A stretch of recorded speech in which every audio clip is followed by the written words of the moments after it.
إن الحمد لله وصلي وسلم على نبينا مصطفى محمد صلى الله عليه وسلم وعلى آله وصحبه أجمعين أما بعد أعوذ بالله من الشيطان الرجيم بسم الله الرحمن الرحيم സൂറത്ത് ത്വാഹ 22-ാമത്തെ ആയത്ത് അല്ലാഹു സുബ്ഹാനഹു വ തആല വിശദീകരിക്കുന്നു.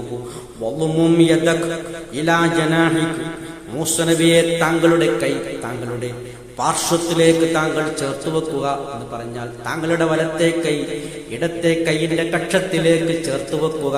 അങ്ങനെ ചേർത്ത് വെച്ചാൽ എന്താണ് സംഭവിക്കുക?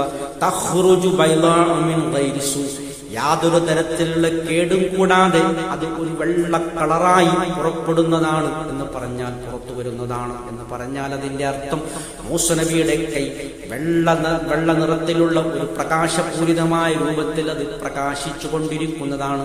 ഇതാണ് രണ്ടാമത്തെ ദൃഷ്ടാന്തം. ആദ്യത്തെ ദൃഷ്ടാന്തം മൂസ നബി അലൈഹി സ്വലാമിന്റെ വടി പാമ്പാകുക എന്നുള്ളതാണ്.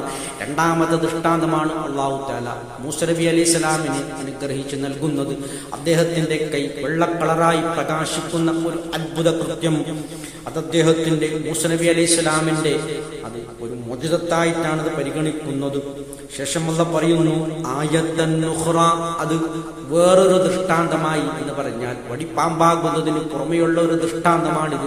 എന്തിനാണ് മൂസ നബി അലൈഹി സ്വലാമിന് ഇത്തരം ദൃഷ്ടാന്തങ്ങൾ അല്ലാഹു സുബ്ഹാനഹു വ തആല നൽകുന്നത്? കാരണം വലിയൊരു എതിരാളിയാണ് മൂസ നബിക്ക് നേരിടാനുള്ളത്. ഫിർഔന്റെ കൊട്ടാരത്തിലേക്ക് പോകുന്ന സന്ദർഭം വെറുതെ കൈയും വീശി പോയി കഴിഞ്ഞാൽ ഫിർഔൻ ഒരിക്കലും മൂസ നബിയെ പരിഗണിക്കുകയില്ല. അതുപോലെ അക്രമത്തിന് മുതിരുകയും ചെയ്യും.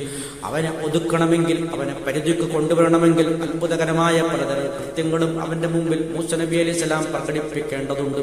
അതുമാത്രമല്ല, ജനങ്ങളെ പ്രബോധനം ചെയ്ത് ഇസ്ലാമിലേക്ക് അവരുടെ വിശ്വാസം ഉറപ്പിക്കണമെങ്കിൽ ഇത്തരം മുഅ്ജിസത്തുകൾ പ്രധാന കാരണമായി ഭവിക്കുന്നതാണ്.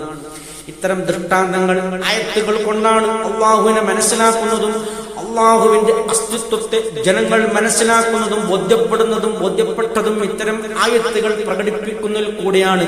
നമുക്കിന്ന് നമ്മുടെ മുന്നിലുള്ള മുഹമ്മദ് മുസ്തഫ സല്ലല്ലാഹു അലൈഹി വസല്ലമയുടെ ഏറ്റവും വലിയ മുഅ്ജിസത്തായി നമ്മുടെ മുന്നിൽ നിന്നും ഖുർആൻ അതിന് യാതൊരു തരത്തിലുള്ള പകപ്പഴവുകളും കൂടാതെ നമ്മുടെ മുന്നിൽ അത് കിടക്കുന്നുണ്ട്. ആ ഖുർആൻ മുഖേനയാണ് ഇന്നും ജനങ്ങൾ ഇസ്ലാമിലേക്ക് കടന്നു വരുന്നത്. അത്തരം ആയത്തുകളാണ്, ദൃഷ്ടാന്തങ്ങളാണ് മനുഷ്യരെ ഇസ്ലാമുമായി അടുപ്പിക്കുന്നതും ദുർജനങ്ങൾ മുസ്ലിമീങ്ങളായി മാറുന്നതിന് കാരണമാകുന്നതും. ഇത്രയുമാണ് ഈ ആയത്തുമായി ബന്ധപ്പെട്ട് നമുക്ക് പറയാനുള്ളത്. സത്യമായി മനസ്സിലാക്കുന്ന സജ്ജനങ്ങൾ നമ്മെ അല്ലാഹു ഉൾപ്പെടുത്തി അനുഗ്രഹിക്കുമാറാകട്ടെ. ആഖിറു ദഅവാനാ അൽഹംദുലില്ലാഹി റബ്ബിൽ ആലമീൻ.